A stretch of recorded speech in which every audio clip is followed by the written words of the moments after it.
Ladies and gentlemen, we now move to the next panel discussion, Shattering the Glass Ceiling, Global Leadership Roles at GCCs. In this session, a panel of eminent GCC leaders will discuss the development of and need for senior enterprise leadership roles at GCCs. The panel will also discuss how the presence of a global leader in the GCC can drive deeper functional expertise, quicker decision making on building new capabilities, and a more favorable positioning for the GCC within the parent enterprise. I would like to invite on stage our session chair, Navneet Kapoor, Head Global Service Centers, Maersk, to introduce the format. Thank you. A quick introduction to our session chair. With a career spanning over 2 decades and multiple geographies, Navneet has enjoyed diverse leadership roles in omni-channel retail, e-commerce, analytics, R&D, operations and quality. Last year, he embarked upon a new journey with the shipping and logistic industry and joined Maersk to lead its global service centers and enable its digital transformation. Over to Navneet. Thank you. Hi, good afternoon, everyone. Can you hear me at the back? Yes? No? Yes. It's the session after lunch, so it's important that we get everybody woken up here. So we'll try and keep this session exciting. That's the agreement we had in the speakers lounge before coming out. So let's see if we can live up to that. But it's really good to be back here, and it's great to see this packed hall.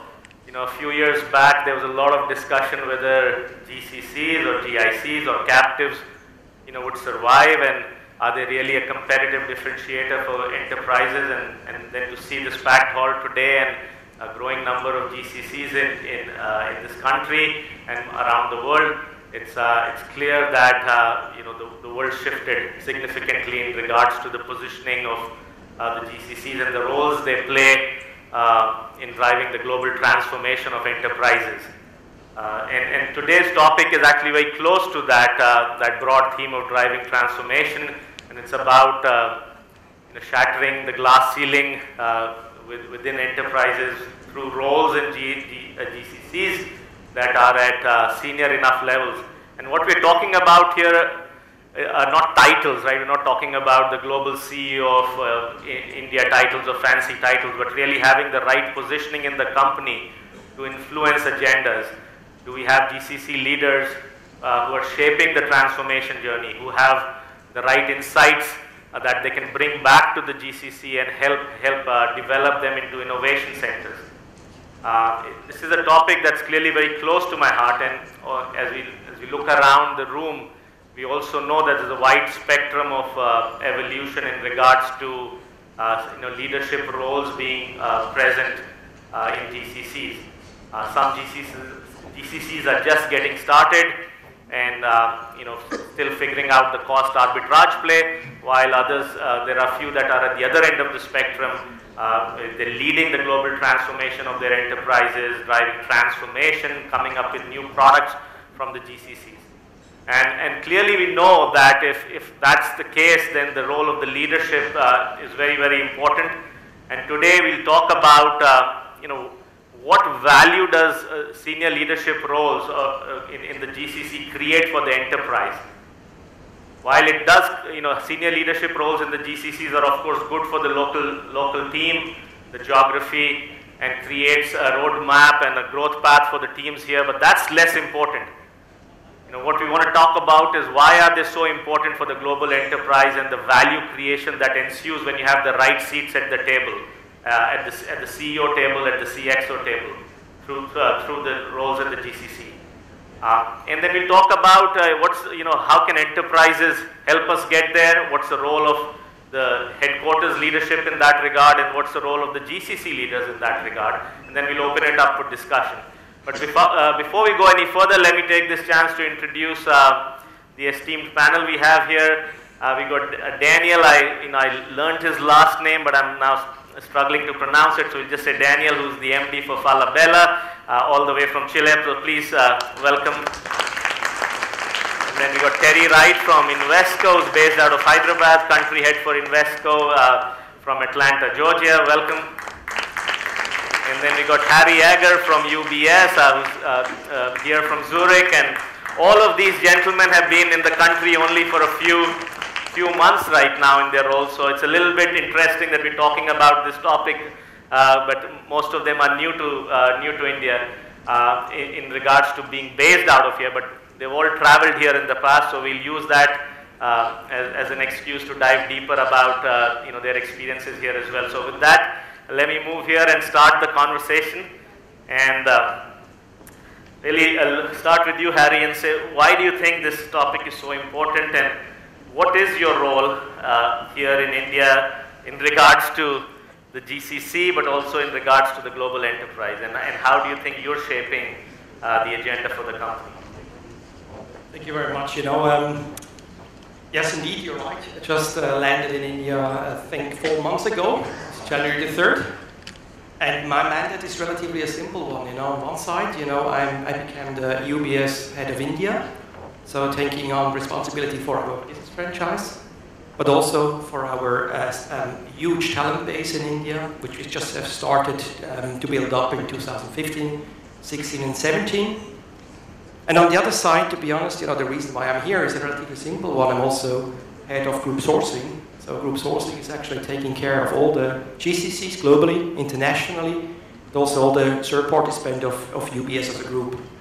And the reason, to be honest, why I'm here is because it's a relatively simple one. It's just demographics, talent pools, and a beautiful country like India. Again, we have here a super talent base, average age 20, 7.5% growth, ease of doing business from 139 to 100. Mr. Modi came to Switzerland only in February, and to the WEF. We as a company, we are a strong believer that actually the future of UBS is here, with a huge pool of talents which we want to attract. And probably we will also be disruptive for some of you, because we want to have some of your talents too. Thank you, Harry. Over to you, Terry. So you've been around a few months, but you've been to India many, many times. What do you think about this topic? Okay, so just a little bit of my background. When Invesco started its India journey back in 2006, I led the program. And since its inception, about 7 of the 10 years that our Hyderabad operation has been in existence, it's reported to me. So I have a long history with our Hyderabad team, and I've been with Invesco itself for 19 years, and I've been in country since December. And similar to Harry, the reality is we have about 20% of our total Invesco population in Hyderabad. Invesco worldwide, 7,500 people. We have 1,150 in Hyderabad, and then another 250 in our investment management business in Mumbai. So India is very important to Invesco. And our Hyderabad organization has a long-standing history of great contribution back to the enterprise. Like so many other of the companies represented here, we've been on a journey. We started off as a cost arbitrage play, but then we moved more into the efficiency aspect, and now we're into value creation. And I would say that we have 47 different business functions that are performed in Hyderabad, but each are going to be at different levels of maturity on that scale.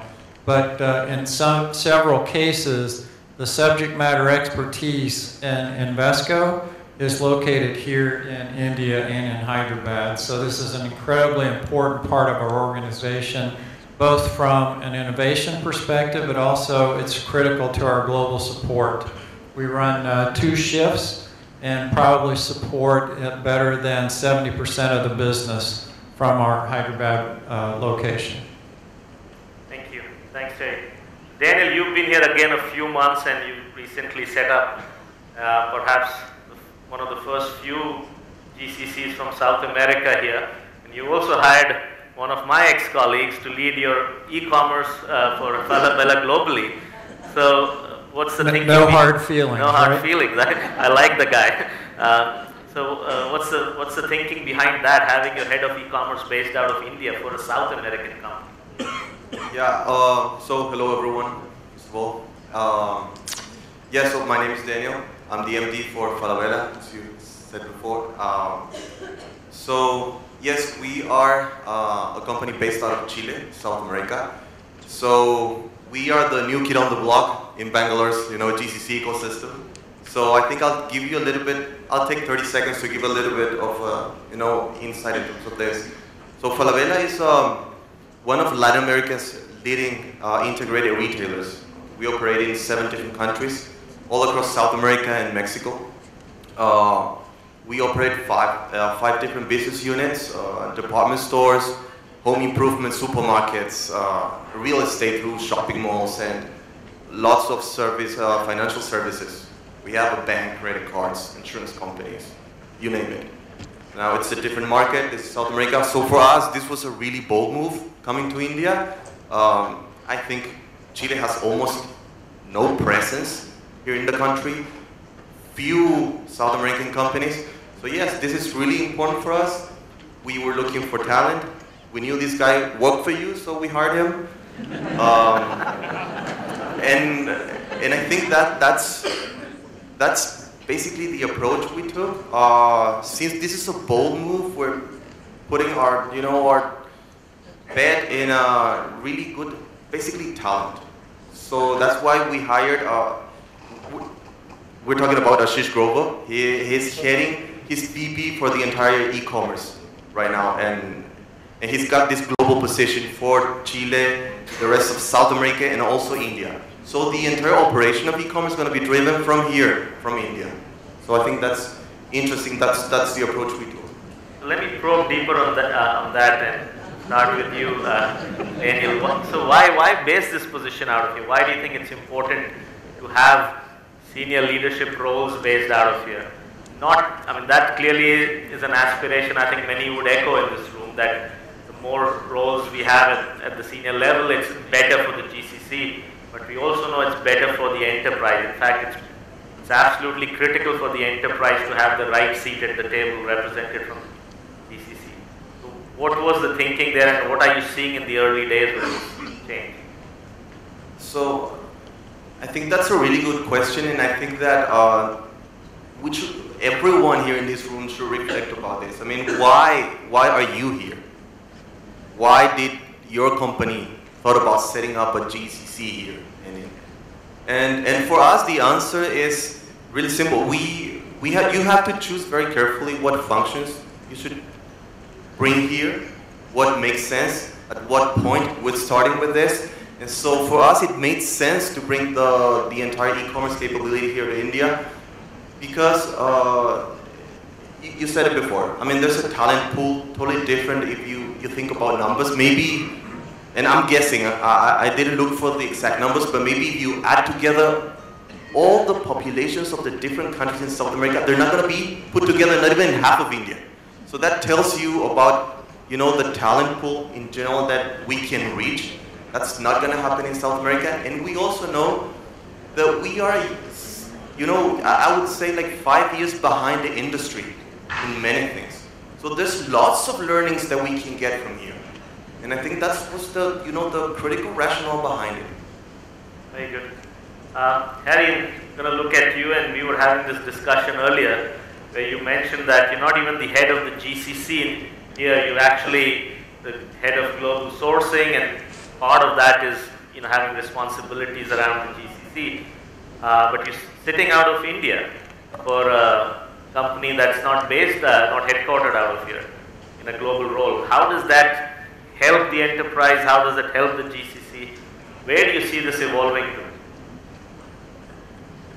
I think first of all, is that a really good guy? The other one? Yeah, he's a good guy. Does he want to locate to Mumbai, probably? Yeah, poaching him. Arjun, you're having a lot of laugh out there, Arjun. We'll have a chat later. Yeah. We're allowed to openly recruit. No, it's to be honest, I think for UBS, it was actually, to be honest, it was a little bit of a cautious decision. Again, we started our journey only a few years ago. We have been very much vested with vendors in the past, and then we just thought about what is UBS future. And again, when we had this disruptive conversation also in the speaker room, I even don't like GCC. I don't want to be negative, but actually GCC means is something special, different. I want to actually talk going forward about UBS India, to be honest, providing services for our global franchise, which positions actually the hub here into entirely different spotlight. And that's exactly why I understand my room here is very important, because not only have I been with the firm more than 26 years, I know the headquarters, I know the guys, I know actually also their concerns, and I also would like to act some kind of a culture carrier, you know, to bring business together. Swiss business particular, also Indian business on one side, but on the other side also bring actually cultures together. I think that's extremely important to play more of a, not of a leadership or of a management role. I think it's more important also to play a role as a culture carrier. Very good, thank you. Eric, your views on what does it take to build these kind of leadership skills and these kind of roles from within the GCC, and for this audience that represents, you know, in large parts the GCC leadership for the country, you know, what's your message for them? What can they do different? So as both Harry and Daniel said, we've all got three very different business models that are represented on this stage, and because we built from the ground up and we started as a cost arbitrage play, which basically meant we brought very rote type of activities into our India operation. And the idea was become proficient at that, and then we can start to bring more business activity over here. As time has progressed, those very early stages of doing some of the lower value work, we developed subject matter expertise here in the organization that then allowed that same group of individuals to do higher value activities. And then we have a true culture of continuous improvement in the operation. So it wasn't just do your work, it was improve your work. That was truly the operating model of the organization. Again, as time has gone on, we're 11 years old now as an organization. Some of the deep subject matter expertise for Invesco is here in Hyderabad. Some of the only subject matter expertise for Invesco is now in Hyderabad. And what we know that we will have arrived at Invesco when we're no longer talked as Harry says, we're no longer an in-house center, we're just another office. We're an important office. In our 24-hour support model, if Hyderabad is not offline and not operating, Invesco is not operating on the day. So it's a very critical aspect of the organization. With that maturity, though, what we now have are several senior leader positions in Hyderabad. And the reason that exists is because they've developed the expertise, the capability. It's maybe not unique in the world, but it's unique within Invesco. And that's entitled our Hyderabad team to actually have those roles hosted here. So from our perspective, as you earn your way up the value chain, it's a natural progression that you have more and more senior leadership for the rest of the globe headquartered out of our Hyderabad organization. Right. And I'm also going to be provocative here. I mean, we know that despite having 1,140 GCCs and $26 billion of revenue in terms of inflows into the country, there are only a handful of CEO direct reports for global conglomerates sitting here, global companies sitting here. There are a handful of CEO -2 leaders sitting here. So why is that the case, and does it even matter? Daniel? So we have not been around enough maybe to understand the impact of this for our company, but what I can see is that without doubt, I mean, I think if you're not having like major roles in the GCCs here in India, it's really hard to impact the the parent organization. And I'd say it's difficult because, at least for example in our case, we're like more than 16,000 kilometers away from home. So I mean, if this doesn't become a relevant office for the entire company, it's just like minor things that we can do here. And as you can see, I mean, we've seen, I have the possibility to actually talk to a lot of people, see what they're doing, the opportunities that are here, and these are infinite. So if you don't have someone who can actually, who's conscious and appreciates all, the domain and technology that's happening, how it's shifting and shaping all the different industries, and can raise the hand and say, hey, we could do this differently, and has, can actually speak to the organization. It's going to be very difficult for the GCC. That's what I think. So I think it's really important. Anything we can do to accelerate that change? Again, assuming and having established through our conversation that it's good, it's a very, very good thing, not just for the GCC, but for the global enterprise. What could be done to accelerate creation of these right roles? And again, titles are not what we're talking about. Having the seat at the table to influence, having the ability to create the right kind of innovation ecosystems out of the GCCs, having the ability to bring in the strategic insights for the team here, and build the right cultural enablers for the company. What can corporates or enterprises do? What can the GCC leaders do? Any thoughts on that? Yeah, I think you used one of the key words in your explanation there, and that's culture. Because one of the keys from any organization's perspective is what kind of culture have you created and how much are your employees bought into that culture. And for those of us who are in an office outside of the main office locations, culture is really a two-way street.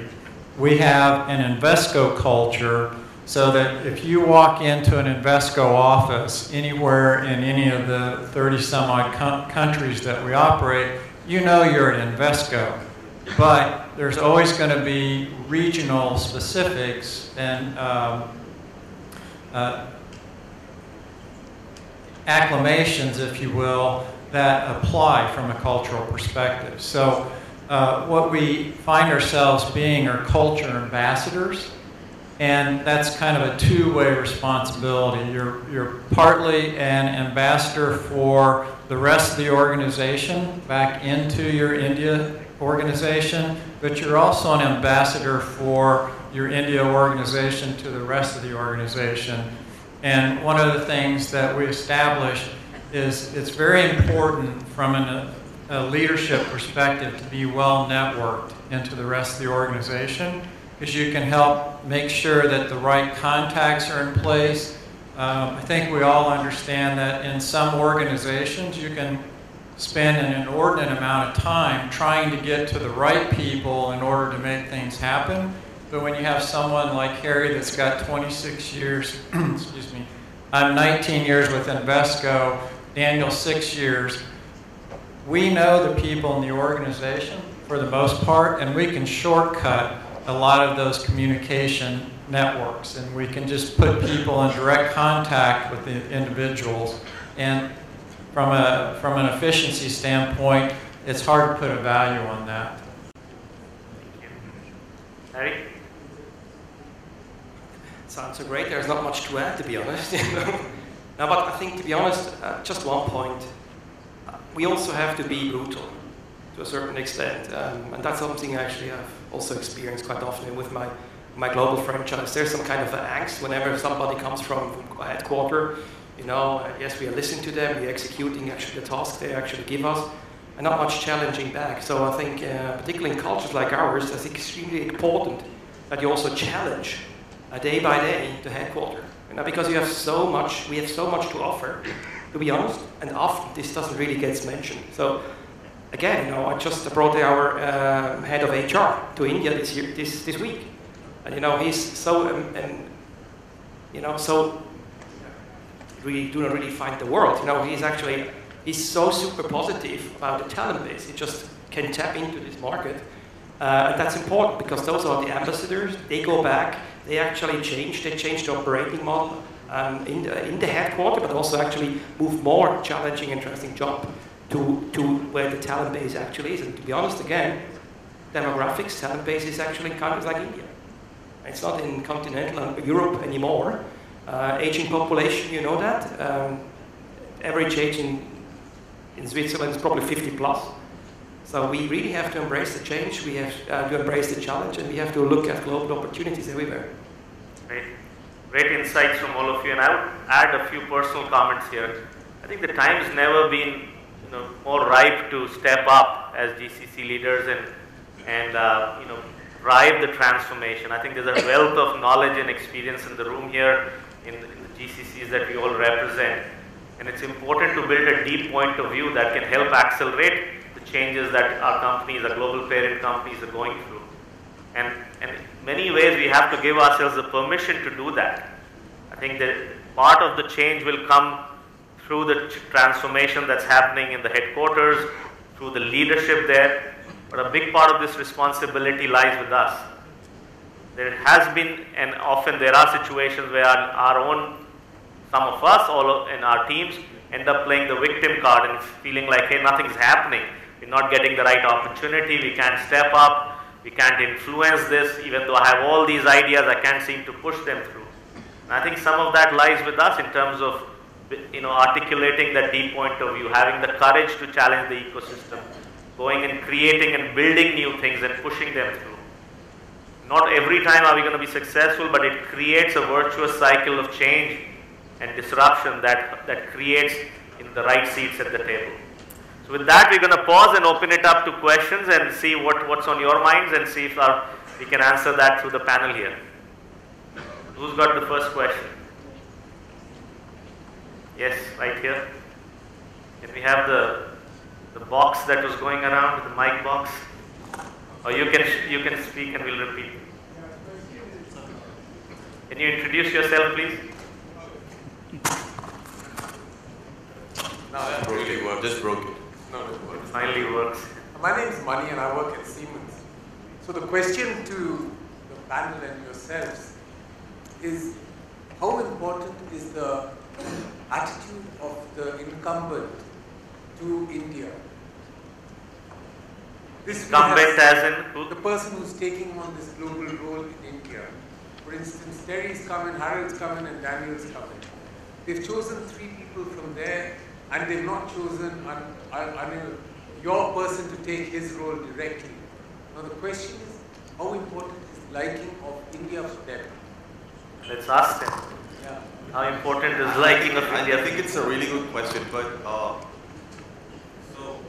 what I said is that, and I think it's really good question. We were just debating this. Like, you could say, like, why don't you hire someone who doesn't even know the company, right, to take this role, or bring us here that we have many years with the company, right?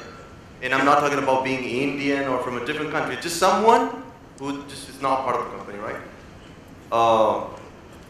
And I'll tell you what we did as an example. So we hired an Indian who was not part of the company to lead the future of the company. Because for us as retailers, we understand that we have to get into a balance with, we have physical stores and we have e-commerce. And e-commerce is every day is more important. And we are, we are betting on this guy to help us, with the roadmap ahead of us for these. So what we did, so I'm here as, basically site leader, but who's actually doing the function. He's a person who's not part of the company, is an Indian, and he's responsible for this. Any other thoughts? Yeah, from Invesco's perspective, our first head of office was actually from India. And our last 2 head of offices have been from the US. But our first head of office had worked in the US, had been with Invesco. So to this point in our journey, we've put a premium on understanding the Invesco organization and being able to navigate the organization. Part of my responsibilities in India is I will be hiring my replacement. And my replacement will be an Indian national. And we feel that we're at a maturity point now where Hyderabad is really self-sustaining within the Invesco organization. It's bringing the value. It leads in so many ways. People want to come to Hyderabad from the rest of the world. One of the comments we get all the time when people have come to visit Hyderabad and they're leaving to go back is, I love the energy here. You know, there's just something about this place that is really motivating to people. So our next head of office will probably have a slightly different paradigm because they won't have that deep knowledge of the broader organization. But what they will know is how India operates, how the culture operates, and hopefully we'll also be able to help connect with our employee population, help us ensure we've got the right programs in place. Everybody's talking about upskilling. That's going to be really important, right? But you have to connect with people in a way that makes sense to them, and that's what we're looking for. Someone that can come in at a very senior level and provide that kind of leadership for us. So that's our journey so far, but we're ready to change the paradigm going forward. Probably with respect to UBS, to be honest, the GCC head is GCCs, they are run by local colleagues, you know, they are Indian. On the other side, they want to be provocative as well, you know. You know Novartis? Why is this bloody company run by an Indian? In Basel, Zurich, Switzerland. So you know what? We will see much more nationality everywhere, you know, it doesn't really matter where it actually is. What really matters are the talents. And I see my role, coming again, I see my role as a culture carrier. There are not many Indian colleagues having worked 26 years in the headquarters of UBS in Zurich, unfortunately, but that also will change. So for me, this is not really so important, to be honest. I think we will tap into the best talents globally, and we have to attract the best talents, and absolutely always will have these global, regional, local challenges which you have to face off. But again, I think you will see global heads coming to India. You will, going forward, also see global heads from India working in the US, working everywhere. Even in Basel, by the way, running one of the top pharmaceutical companies, by the way. But I think there's a key thing. There's a key takeaway, I think, in the question that you're asking and the responses we're hearing, and the fact that 3 of the panelists are non-locals, right? So there's a message about building cultural, you know, depth in any leadership role you are, and building deep business knowledge. So whether you are a functional leader here, process leader, execution leader, for us to influence the agenda of the company, these 2 aspects matter a lot: culture and business depth. And culture doesn't mean just adapting to the parent culture, but also being an influencer of that culture and shaping it. So something to take away for all of us. Yes, another question here, and then we'll go back. Hi, this is Shubhashi from XII. So, you know, the discussion was primarily focusing on, you know, why, you know, there is a need for a leadership role to be executed from India in the parent organization. But are there any specific winning strategies that you have discovered which probably would enable this going forward, you know, and what are the elements of that strategy, you know, to create leaders from GCCs for the parent organization? You know, example would be, for example, are you promoting job rotations from GCCs to, you know, to lead those functions on site? You know, another examples of it. I think that's really important, and you have to get to a point where the GCC starts exporting talent also.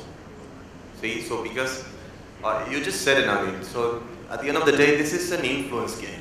This is business, and at a corporate level, this is really important. And this is what, you know, at higher levels you do. So you sponsor people, right? You have to win sponsorship, but also sponsor, and that's what, you know, leaders, you know, at the parent company do. Now, when leaders here start doing the same, now the game is balanced. So you have to get to a point where your leaders here sitting in the GCC are able to export talent also to the corporate. Now then you start balancing. I think it's a really, really, really good point. And I would add that, I mean, having led GCCs for a long time, I think a couple of things to think about. One is what kind of talent you have on your team. And I think that bar needs to be shifted significantly if it hasn't already happened. The stronger the talent, right? Because eventually most of us are in a talent differentiation game. And there's a huge spectrum of talent in this country. Now, are you able to attract and retain and offer talent at the higher end of the spectrum. And if you start doing that, you create expertise, you create a differentiation, and that positions you as a leader and your organization differently. I think as a leader also, are you just being a general manager, or do you have a deep point of view about the business? And to build that is not easy. You need, because if your job's managing 5,000 people or 3,000 people and keeping the lights on and administrative tasks, you're not going to get there. But we are living in a world where businesses are getting transformed and disrupted. How are you changing your own routines and finding the time to build deep business expertise?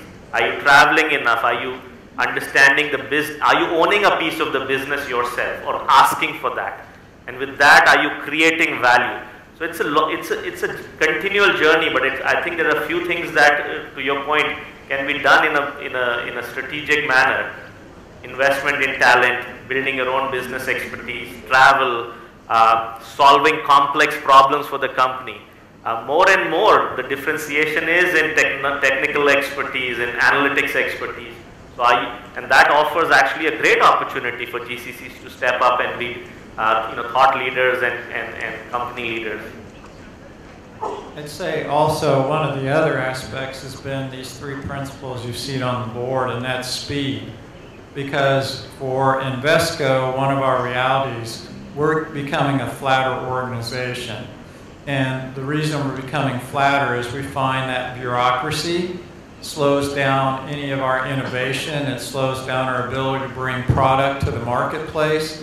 What we're looking for is greater empowerment, and you can't be empowered if your boss is 16,000 kilometers away or 7,500 miles away or about 5,500 miles away.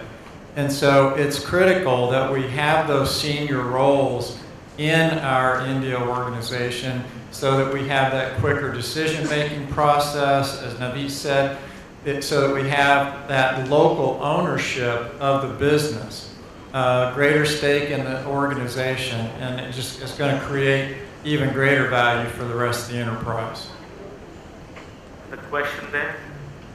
Do you see any culture? Can you introduce yourself? I'm Vijayalakshmi from RBS. And my question is, do you see any cultural pattern that stops the Indians from shattering the glass ceilings? While I understand the individual talent and the individual potential, do you see a trend that stops Indians from shattering the glass ceiling? You guys see any trends, cultural challenges that prevent Indians from shattering the glass ceiling? I would say it's less cultural, and it continues to be increasing knowledge of the industry and increasing knowledge of the business. We already have the example of one of the largest organizations in the world is led by someone who's of Indian descent, right? So it's not a matter of culturally where were you born. It's really a matter of what is your knowledge, what is the expertise you bring, and what are the capabilities that you're going to add to the organization. And I think that's really the main limiter. It's not culture. Yeah, I would probably add on that one. And you're spot on. I think what is more of a challenge globally is to disrupt yourself.